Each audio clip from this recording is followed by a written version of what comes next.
আসসালামু আলাইকুম। চেক ডিভিশনের মামলা নিয়ে টেনশনে আছেন? আমি আপনার পাশে আছি। যদি আপনি চেক ডিভিশনের মামলায় আসামি বা বিবাদী হয়ে থাকেন,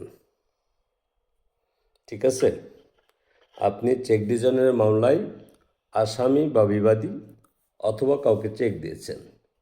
সেই চেক আপনার কাছ থেকে গ্রহণ করতে পারে সুদখোর, ঘুষখোর, দালাল, বাটপার, প্রতারক, মহাজন, জমির মালিক, বিক্রেতা। এই যে সকল চেক আপনি প্রদান করেছেন, প্রদানের সাথে সাথে যদি বুঝেন যে আপনি প্রতারণার ফাঁদে পড়েছেন, প্রতারকের খপ্পরে পড়েছেন, আপনি আমার সাথে যোগাযোগ করুন। আপনি যাই করে থাকেন না কেন, আপনি যদি ন্যায়ভিত্তিক থাকেন, ন্যায়ভিত্তিক জীবনযাপন করেন, আপনার যদি সততা থাকে, আপনি আমার সাথে যোগাযোগ করুন। আপনাকে রক্ষার দায়িত্ব আল্লাহর ওয়াস্তে আমি হাতে নেব। কতটুকু হাতে নেব? যদি আপনি চেক ডিভিশনের মামলার বিবাদী বা আসামি হন, সাথে সাথে যোগাযোগ করুন। আমি আপনাকে গাইডলাইন দিয়ে দেব কিভাবে চললে, কোন পর্যায়ে কী করলে আপনি মামলাটা থেকে বেকসুর খালাস পেয়ে যাবেন। কতটুকু পারবো? আপনার উপরে যখন লিগ্যাল নোটিশ আসবে, লিগ্যাল নোটিশের উত্তরটা আমি নিজে তৈরি করে দিতে পারবো। এরপরেও যদি বাদী আপনার বিরুদ্ধে মামলা করে, সমন যায়, চেক ডিভিশনের মামলায় ইউজুয়ালি জামিন হয়ে যায়। কিন্তু সেই জামিনের ক্ষেত্রে গিয়েও আপনার লয়ার যে ভাষা ব্যবহার করে জামিন চাইবেন, আমি একটা ডিফারেন্ট ওয়েতে জামিন চাওয়ার টেকনিকটা শিখিয়ে দেব, প্রয়োজনে লিখে দেব। এরপরে আপনার জামিন পাওয়ার পরে এই মামলায় যখন চার্জ গঠন হবে, এই পর্যায়েও যদি আপনার মনে হয় আমার সাথে যোগাযোগ করবেন, আপনার মামলাটা থেকে আপনাকে ডিসচার্জের ব্যবস্থা করার আমি চেষ্টা করব। যদি আপনি ডিসচার্জও না হয়ে থাকেন, আপনার বিরুদ্ধে চার্জ গঠন হয়ে থাকে, তারপরেও বলি আপনি আমার সাথে যোগাযোগ করবেন। এই জন্য যোগাযোগ করবেন যে বাদী সাক্ষী দিবে, সেই সাক্ষীকে কী ভাষায়, কোন টেকনিকে, কোন অ্যাঙ্গেল থেকে, কোন বিষয়ে, কার উপরে, কোনটার উপরে, কোন আইন অনুযায়ী, কোন ঘটনা অনুযায়ী জেরা করা যায়, সেটা আমি শিখিয়ে দেব। হতে পারে সেই বাদী কোনো ঘুষখোর, সুদখোর, মহাজন, গ্রামীণ bank, BRAC bank, Islamic bank, অন্যান্য যে কোনো অর্থলগ্নিকারী প্রতিষ্ঠান আসুক। আপনি যদি ক্ষতিগ্রস্ত গরিব কৃষক হন, গরিব অসহায় হন, ক্ষুদ্র ঋণ গ্রহীতা হন, অবশ্যই আপনি আমার সাথে যোগাযোগ করবেন। কেননা আপনাকে পরামর্শ দিতে গিয়ে আমি কোনো অর্থ গ্রহণ করব না, এটা শপথ করে বলছি। আপনার কাছ থেকে কোনো অর্থ গ্রহণ করব না। এরপরে আপনার বিরুদ্ধে যখন সাক্ষ্য প্রমাণ বাদীপক্ষ উপস্থাপন করবে, অ্যাটওয়ান্স আপনি আমার সাথে যোগাযোগ করুন। তাকে কী ভাষায় কীভাবে জেরা করতে হবে এবং আসল সত্য বের করে এনে আপনাকে বেকসুর খালাস করতে হবে। যদি আপনি নির্দোষ হন, সে দায়িত্ব আমি কাঁধে নিয়ে নিঃস্বার্থভাবে আপনার জন্য কাজ করব। তখন পর্যন্ত যদি আপনি আমার সাথে যোগাযোগ করতে না পারেন, আপনাকে ছাপাই সাক্ষী দেওয়ার জন্য যে সুযোগটা দেওয়া হবে, তখনও যদি পারেন দয়া করে আমার শরণাপন্ন হন। তখনও আপনাকে আমি সহযোগিতা করব। অর্থাৎ 342 হয়ে গেলে আপনাকে ছাপাই সাক্ষী দেওয়ার সুযোগ দিলে আপনি বলবেন আমি ছাপাই সাক্ষী দেব। আপনার অ্যাডভোকেট সাহেব বলবেন আমি ছাপাই সাক্ষী দিব না। আপনাকে সেটাই সাজেস্ট করবেন। আমি সাজেস্ট করব আপনি ছাপাই সাক্ষী দিবেন, আপনি ডকুমেন্টস দাখিল করবেন। এই পর্যায়েও যদি না পারেন, দেখবেন যে সামনে আর্গুমেন্ট, তখনও আমার কাছে চলে আসুন। আর্গুমেন্ট কোন ভাষায়, কোন পক্ষে কোন কথা বলে আপনার মামলাকে সুন্দরভাবে আপনার পক্ষে সাজিয়ে দেওয়া যায়, আপনাকে উইন করানো যায়, সেই প্রক্রিয়া আমি তৈরি করে দেব আমার ব্রেন দিয়ে, শিক্ষা দিয়ে, অভিজ্ঞতা দিয়ে, দক্ষতা দিয়ে। এটা গেল তো এই কথা। এরপরে যদি আপনার জেল হয়ে যায়, তখন কিন্তু আমার সহযোগিতার হাত একটু সংকুচিত হবে। আপনাকে কমপক্ষে জরিমানার অর্ধেক অর্থ জমা দিয়ে আপিল করতে হবে। আপনি যদি মনে করেন আপনি সৎ আছেন, আপনার প্রতি অবিচার করা হয়েছে, কোর্টের রায় দ্বারা আপনি সংক্ষুব্ধ হয়েছেন, আপনি আমার পরামর্শ নিন। ওই আপিল আদালতে কিভাবে আপনাকে রক্ষা করা যায় সেই পথটাও আমি বাতলে দেব ইনশাল্লাহ। আর আপনি যদি বিশাল অঙ্কের অর্থ কোনো ব্যাংক কর্তৃপক্ষের কাছ থেকে ঋণ নিয়ে থাকেন, 10 বছর, 15 বছর বা 5-7 বছর আগে ঋণ নিয়ে থাকেন, আর আপনার বিরুদ্ধে এনআই অ্যাক্টের 138 ধারা মতো মামলা চলে, ওই প্রক্রিয়াগুলি বললাম, সেই প্রক্রিয়া অনুযায়ী আপনার বিরুদ্ধে ব্যাংক কর্তৃপক্ষ প্রসিড করা শুরু করে।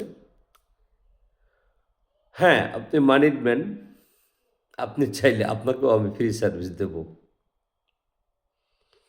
এইভাবে দেব, আপনি চেক ডিভিশনের মামলা থেকে যেন খালাস পান, চেক ডিভিশনের মামলাতে আপনি যেন জেল জুলুমের শিকার না হন, আপনার বিরুদ্ধে যেন চেকে উল্লেখিত অর্থ শাস্তিস্বরূপ প্রদান করা না হয়, সেই বুদ্ধিটাই আপনাকে, আপনার উকিলকে আমি শিখিয়ে দেব। আর যদি আপনার বিরুদ্ধে সরাসরি রায় হয়ে যায় সাক্ষ্য প্রমাণের পরে, আগের যে প্রক্রিয়াগুলি ক্ষুদ্র ঋণের ক্রেতাদের জন্য বললাম, আপনার জন্য প্রযোজ্য, সকল প্রক্রিয়াতেই আপনি আমার সাথে যোগাযোগ করুন, ওগুলিতে আপনাকে হেল্প করতে পারবো। আর আপনি যদি বিশাল অঙ্কের ঋণ গ্রহীতা হয়ে থাকেন, হতে পারে 100 কোটি, 200 কোটি, 300 কোটি, 500 কোটি বা 1000 কোটি, আপনি কন্টেস্ট করুন। আমি আপনাকে আশ্বস্ত করছি 99% ক্ষেত্রে আপনাকে ওই মামলা থেকে আমি খালাসের ব্যবস্থা করতে পারবো আমার আইনি বুদ্ধি দ্বারা, জ্ঞান দ্বারা, অভিজ্ঞতা দ্বারা। এরপরও যদি আপনার কনভিকশন হয়ে যায়, আপনি যেহেতু মানিড ম্যান, ব্যাংকের অর্থ মেরে তো এই পর্যায়ে আনছেন, বা কোনো অর্থ লগ্নিকারী প্রতিষ্ঠানের অর্থ যে করেই হোক আপনার হাতে এসেছে ঋণ হিসাবে, আপনি চেক দিয়েছেন, আপিলে গিয়েও আপনাকে কিভাবে উইন করানো যায় সেই বুদ্ধিটাও আমার এখান থেকে আপনাকে দেব। তবে হ্যাঁ, গরিব, অসহায়, দুর্বল, বৃদ্ধ, নারী, কৃষক, শ্রমিক, কামলা, দুর্বল, সমাজে অধিকার বঞ্চিত মানুষ যারা, তারা সবাই আমার ফ্রি সার্ভিস পাবে। মেনলি বাঘাচারঘাটের লোক, অতপর রাজশাহী মহানগরীর লোক, অতপর ঢাকা মহানগরীর লোক। আর আপনি যদি 1000 কোটি টাকার হিসাবে ঋণ গ্রহীতা হয়ে থাকেন, ডিফল্টার হয়ে থাকেন, চেক ডিভিশনের মামলায় পড়ে থাকেন, সেক্ষেত্রেও চেক ডিভিশনের মামলা থেকে আপনাকে আমি বেকসুর খালাসের ব্যবস্থার আপ্রাণ চেষ্টা করব, এবং এর সফলতার রেট হচ্ছে আপনার পক্ষে 99%। আমি কোনো কোর্টের সাথে যোগাযোগ করব না, কোনো আইনজীবীর সাথে যোগাযোগ করব না।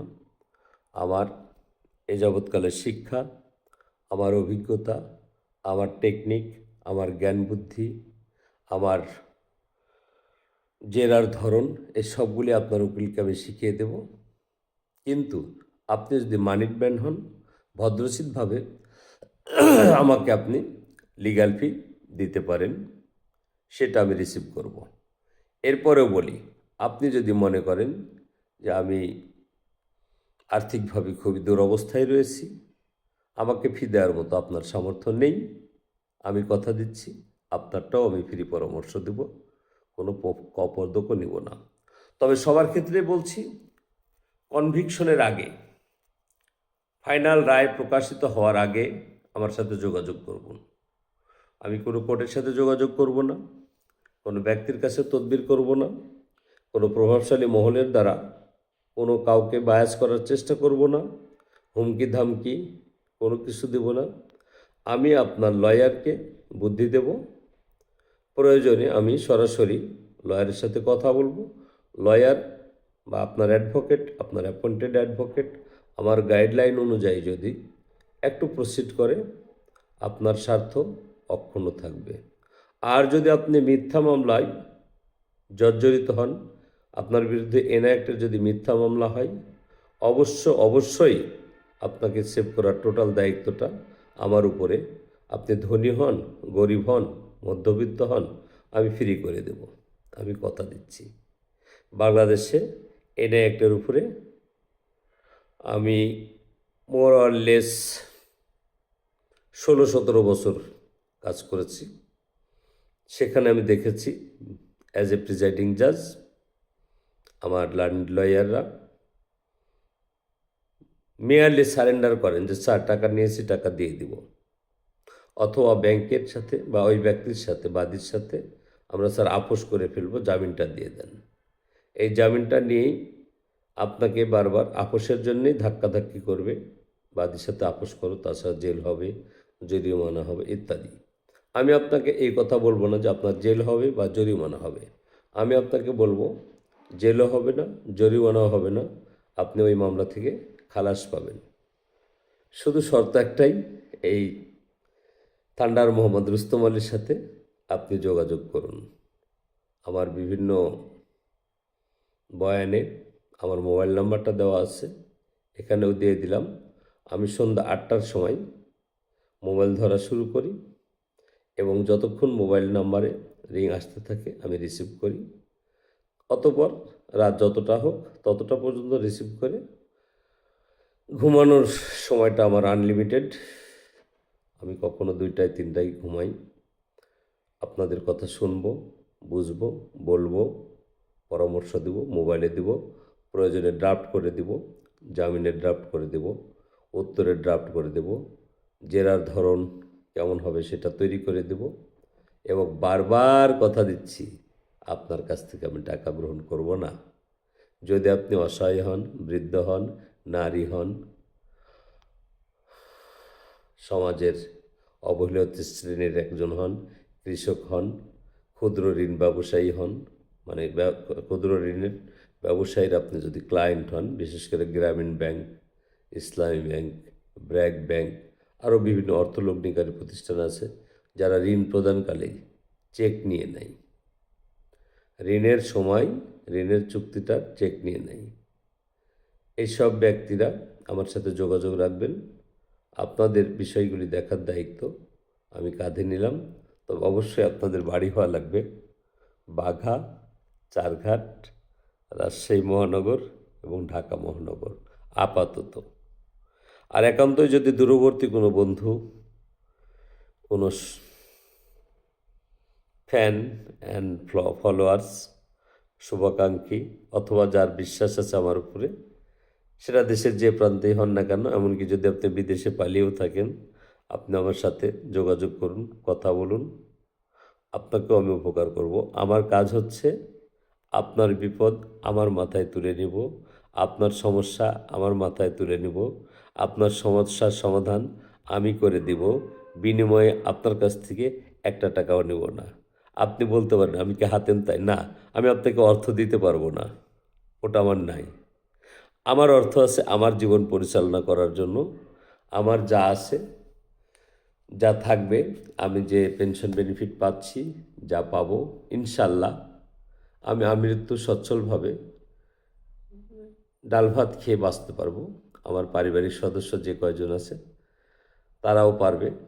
আমি যে নিয়াতে জীবন পরিচালনা করছি সেই নিয়াত অনুযায়ী চললে আমার আর্থিক দুর্বলতা প্রকাশিত হবে না। তবে আপনাদের পিছনে আমি অর্থ ব্যয় করতেও পারবো না। যেটা লিগ্যাল ফি বা আপনার লয়ারে যেটা নেয় সেটা আপনার লয়ারকে দিবেন। কোর্ট কাছারিতে চলতে গেলে যে অর্থগুলি ছোটোখাটো ব্যয় হয় সেগুলি আপনি আপনার নিজ দায়িত্বে দিবেন। আমার হাত দিয়ে কোনো অর্থের আদান প্রদান হবে না, অর্থাৎ আপনার কোনো অর্থ আমি ছুঁয়েও দেখব না, আপনার কোনো অর্থ কাউকে দেওয়ার দায়িত্বও আমার নাই। তবে অবশ্যই আমি বলবো যে কোনো অনৈতিক অর্থ আদান প্রদান থেকে বিরত থাকুন, যে কোনো প্রকারের ঘুষ দুর্নীতি থেকে বিরত থাকুন এবং যখন ঋণ গ্রহণ করবেন ঋণ চুক্তির পুরো অংশটা একটা ফটোকপি আপনারা রাখবেন। যে চেক বই দিবেন সেই চেক বইয়ের একটা ফটোকপি রাখবেন। আর চেক বইয়ের পাতার মুড়ি বইটা আপনার কাছে সংরক্ষণ রাখবেন ভবিষ্যতের সেফটি, সিকিউরিটি ও নিরাপত্তার জন্য। আমি আপনাদের সহযোগিতা করার জন্য আমার হাত বাড়িয়েছি। আইনজ্ঞরা সাধারণত এভাবে হাত বাড়িয়ে দেন না, ওনার হাত থাকে, আপনারা হাত বাড়িয়ে দেন, দিয়ে তাদেরকে ফি দেন। সেটা আপনারা করবেন। আমি আইনজীবীদের শ্রেণীর একজন। I was lawyer, then I became জাজ, again I shall be practising in the high court division very soon, inshallah, if I shall be given license to practice there. Otherwise, I will advise all of you in this way. এখন আমি অনলাইনে দিচ্ছি। এরপরেও বলি, আপনারা চাইলে আমাকে হোয়াটসঅ্যাপে, মেসেঞ্জারে মেসেজ দিতে পারেন, ফোন করতে পারেন। আমি কখনোই বিরক্ত হই না, রেগে যাই না। প্রাসঙ্গিক গল্প করবেন, কথা বলবেন, প্রতারণার আশ্রয় নেবেন না, মিথ্যার আশ্রয় নেবেন না। আপনি সত্য কথা বলবেন, সত্য কথার উপর দিয়ে আপনাকে সঠিক পথে আমি পরিচালিত করব, সঠিকভাবে আপনাকে উদ্ধার করব। তবে এটাও বলি, কখনোই কারো হক মেরে চলার চেষ্টা করবেন না। কোনো ব্যাংক বা অর্থলগ্নিকারী প্রতিষ্ঠানকে ধ্বংস করার চেষ্টা করবেন না, তারা আমার দেশটা চালায়। কোনো ব্যাংক প্রতিষ্ঠান, সেটা গ্রামীণ হোক, ব্র্যাক হোক, আশা হোক, জাগরণী হোক, বা এরকম আরও নাম না জানা অনেক প্রতিষ্ঠান আছে, তাদের ধ্বংসের উদ্দেশ্যে তাদের কাছ থেকে আপনি প্রতারণামূলকভাবে অতিরিক্ত অর্থ আদায় করে ফাঁকি দেওয়ার চেষ্টা করবেন না। আপনি যদি মনে করেন আপনি অবিচারের শিকার হয়েছেন, তারা আপনার প্রতি অবিচার করেছে, আপনি অর্থ দিয়েছেন, তারা অ্যাডজাস্ট করেনি, তারা সঠিকভাবে স্টেটমেন্ট দিচ্ছে না, সেই ম্যাটারগুলি নিয়েই হিসাব নিকাশ করে আমার সাথে কথা বলবেন। আমি আপনার হিসাব চুকিয়ে দেব এবং আপনাকে যেন কেউ একটা অর্থ বেশি আদায় করতে না পারে, এবং কোর্ট, বিজ্ঞ আদালত আপনাকে যেন অযাচিতভাবে জেল বা জরিমানা করতে না পারে। আইনের মধ্য থেকেই, আইনের ব্যত্যয় না ঘটিয়েই শুধু জেরার কৌশল, মামলা পরিচালনার কৌশলের কারণেই আপনার অ্যাডভোকেট সাহেব সাকসেসফুল হবেন আপনাকে প্রথম ধাক্কাতেই জেলে না ভরতে, এবং বাদী ব্যর্থ হবে।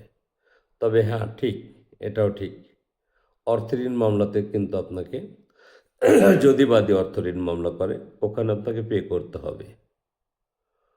পে কতটুকু করতে হবে? যতটুকু সুদ আসলে হয়েছে ততটুকু আপনাকে করতে হবে।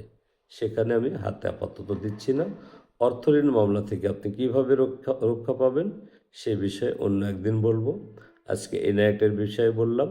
আমি কোনো সেকশনের কথা উল্লেখ করলাম না, আইনের কথা উল্লেখ করলাম না, ডিএলআর থেকে বা বিভিন্ন রেফারেন্স বুক থেকে আমি রেফারেন্স দিলাম না, সঙ্গত কারণেই। আপনারা বা আপনি যে বিষয়টিতে বিপদে পড়েছেন সেই বিষয়টি নিয়ে আমার সাথে কথা বলবেন, অতঃপর আমি আপনাকে সহযোগিতা করব ইনশাল্লাহ। এবং এই কাজে যেন আমি কামিয়াব হাসিল করি। আমি আমার দেশের গরিব দুঃখী, কৃষক, শ্রমিক, ক্ষুদ্র ঋণ গ্রহীতা এই শ্রেণীর পাশে দাঁড়িয়ে তাদের স্বার্থ সংরক্ষণ করতে পারি, তাদেরকে বিনা কারণে হয়রানির শিকার থেকে রক্ষা করতে পারি। ক্ষুদ্র ঋণ গ্রহীতা যেন জেলের ভাত, হাজতের ভাত একদিনও না খায়, সেই ব্যবস্থা যদি আমি করতে পারি, নিজেকে ধন্য মনে করব। আমার প্রাপ্ত জ্ঞানকে আমি যদি কাজে লাগাতে পারি, তাহলে আমি এই জাতির কাছে কিছুটা হলেও আমার ঋণ পরিশোধ হয়েছে বলে মনে করব। এবং আমার ঋণ এই পরিশোধের মাধ্যমেই আমার সার্ভিস যদি আমার জাতি নেয়, আমার জনগণ নেয়, আমার বাংলাদেশের মা ভাই বোনেরা নেয়, তাহলে আমি তাদের কাছে কৃতজ্ঞ থাকব। আপনার আমার কাছে কৃতজ্ঞ থাকার দরকার নেই। আপনাকে সহযোগিতা করা আমার দায়িত্ব। আর আমার কাছ থেকে সহযোগিতা নেওয়া আপনার অধিকার। যদিও আপনি বলতে পারেন আমি তো টাকা নিচ্ছি না। না, আপনার এবং আপনাদের এবং আমার এই রাষ্ট্রের অর্জিত টাকা, আপনার ট্যাক্সের টাকা, আপনার অনেক কষ্টের টাকা, সেই টাকা যেটা রাষ্ট্রীয় কোষাগারে জমা হয়েছে, সেই টাকার একটা অংশ খেয়েই আমি বড় হয়েছি। আমি 1983 সাল থেকে টিল টুডে সরকারি অর্থায়নে জীবন পরিচালনা করছি এবং আমি বর্তমানে অবসরে আছি। আমি যে পেনশন বেনিফিট পাবো ইনশাল্লাহ, সেই অর্থ দ্বারা আমার মৃত্যু পর্যন্ত আমি সুখে শান্তিতে 4টা ডাল ভাতের ব্যবস্থা করতে পারবো। এই রিজিকের ব্যবস্থা আমার মহান আল্লাহ তাআলা আমার জীবনে রেখে দিয়েছেন। আমার আর অতিরিক্ত অর্থের দরকার নেই, সম্পত্তির দরকার নেই, গাড়ি বাড়ির দরকার নেই। আমার যা আছে তা দ্বারা আমি সুখে আছি, খুশি আছি।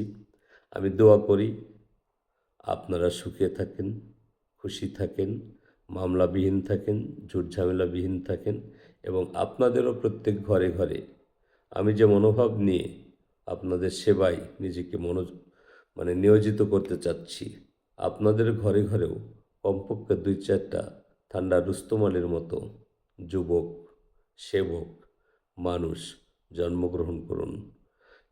আপনারাও চেষ্টা করুন, আমিও দোয়া করি। আল্লাহর কাছেও আপনারা প্রার্থনা করুন। আজকের মতো এটুকুই থাক। আসসালামু আলাইকুম ওয়া রাহমাতুল্লাহি ওয়া বারাকাতুহু।